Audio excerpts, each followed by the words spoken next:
உடனே அவங்க உயிர் தப்பிக்கணும்னு எதிரி எல்லாம் என்ன செய்யறாங்க, ஓடுறாங்க. குதிரையை கூட எடுத்துட்டு போல, வெறும் காலையே நடந்து ஓடுறாங்க.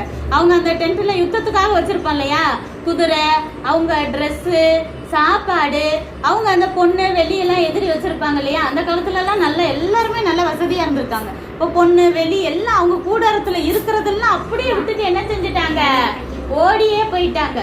அப்ப வந்துட்டு இந்த குஷ்டரோகிக வந்து பாக்குறாங்க, யாரையுமே காணோம், எதிரிகளையே காணோம். எல்லாம் அப்பதான் ஓடி போனா எப்படி எல்லாத்தையும் விட்டுட்டு ஓடி போவாங்க, தட்டி கிட்டி விட்டுட்டு தானே ஓடி போவாங்க. எதிரி வந்துட்டாங்கன்னா நம்ம சும்மா நடந்து மெதுவா சாவகாசமா போவாங்க. நம்ம பிடிக்க வந்து இப்ப என்னது, இந்த சேர் பறந்துரும், நம்ம ஒரு திசைக்கு பறந்துருவோம்.